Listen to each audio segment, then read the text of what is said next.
Hi guys, this is Greg Doyle here for Eat, Sleep, Boxing, Repeat. It is prediction video time. I'm coming to you guys with my second and last video of this week, and it's a really intriguing super welterweight matchup where the WBO European title is on the line. Of course, the fight I'm referring to is taking place this Friday on the Frank Warren BT Sport card.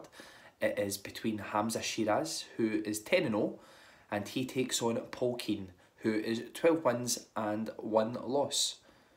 Really intriguing matchup, this one, guys. Quite a few positive and intriguing facts about both guys. I'll start off with Paul Kean. I've been watching a few of Paul's fights over the past day or two. I came across a fight with a lad who was 5 fights, 4 wins and a draw, and Paul managed to manoeuvre his way to victory.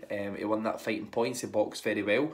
He boxed on the back foot, but something that I noticed that Paul was doing that you don't see an awful lot of professional fighters do in this day and age is Paul's able to switch it.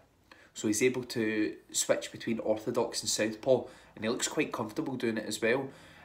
What you normally realise with someone who can switch it is it'll depend on which way their opponent's pushing them back or what angle they're attacking from when they're in the ring. So if you're going to move to your right hand side, you'll usually tend to go southpaw. If you're going to move to your left hand side, you'll usually tend to go orthodox. So I watched a few of his fights, and he does that really well actually, and it's a very, very hard thing to do is to switch it. So fair play to Paul Kean. He's obviously put the hours in the gym, mastered his trade, and he's trying to work his way up in the pro ranks.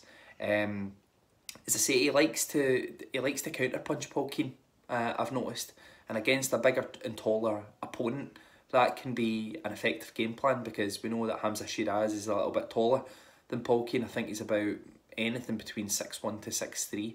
Hamzah Sheeraz is a big lad for a super welterweight, but if Paul can make him miss and counter, but push him back, this fight I wouldn't go on the back foot. If I was Paul Kean, I would go forward at Hamzah Sheeraz, because Hamzah Sheeraz is bigger, he's got longer arms. If you're trying to counter on the back foot, I just don't think that it's something that can be very, very effective, especially against a much taller opponent that's got quick hands.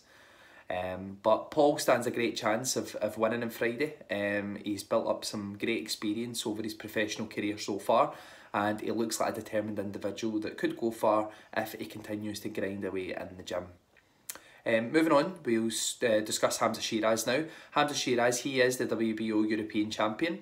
He's 10-0, as I say. Very good fighter. There's something strange about Hamzah Sheeraz that he doesn't necessarily resemble Antonio Margarito, but there's something about his style that reminds me of Margarito. I don't know why, because it's not as if he just walks forward and throws bombs, but I think some of the shots that Hamzah Sheeraz will throw, he'll just throw them for the sake of throwing them, and I think that's an underrated trait in boxing sometimes, where some guys will look for the perfect shot to throw, and sometimes that perfect shot doesn't come. So you need to be throwing these little shots, even if they're not your hardest shot or they're not the best technique wise. As long as you're throwing them out, you've got a chance of hurting your opponent or scoring shots and slowing them down. And I noticed that he was doing that quite a lot in his last fight that I watched. I actually just reminded myself of that fight this morning.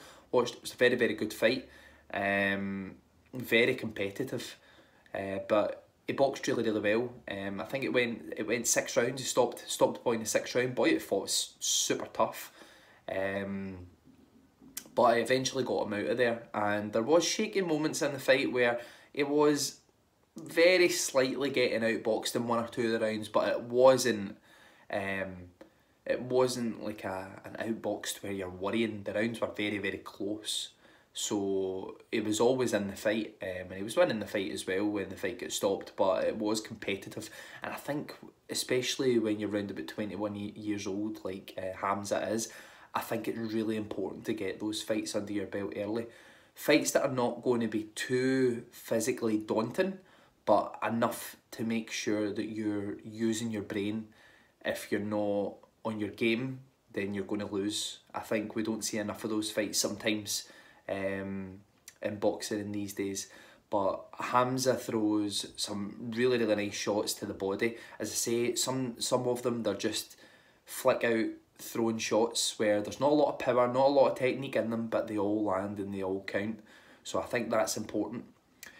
For Hamzah to win the fight on Friday, I think that he also needs to push Paul Kean back. Now, as I say, Paul Kean seems to like to go on the back foot, so that might not be a hard thing for Hamzah to do. I think Paul Kean's got to change up his tactics on Friday to be successful in the fight. But if Hamzah can push him back behind a jab and bring down that left hook to the body, I think it could be a tough night for Paul Kean.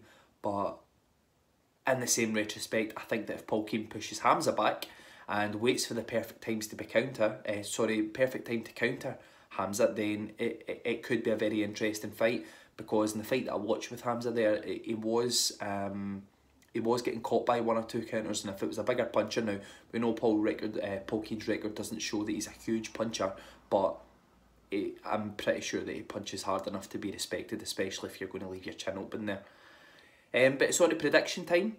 I think it's going to be a very, very intriguing fight. I think that it's a fantastic matchup of styles. You've got a counter puncher who switch hits against a really sharp, crisp puncher in Hamzah Sheeraz. So something's got to give there.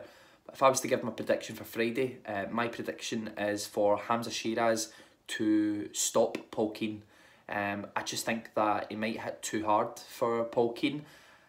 The thing that worries me about Paul is going on the back foot too often. If you're going on the back foot against somebody like Hamzah Sheeraz, you can only do that for so long before you're getting caught, and Hamzah Sheeraz has got really long levers that are capable of doing that. But I do foresee a good fight. I just see Hamzah breaking them down and stopping them inside the distance.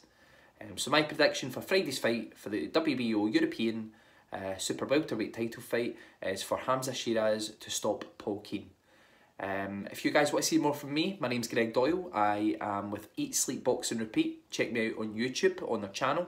Also check out all of our social platforms. That includes Facebook, Twitter and Instagram.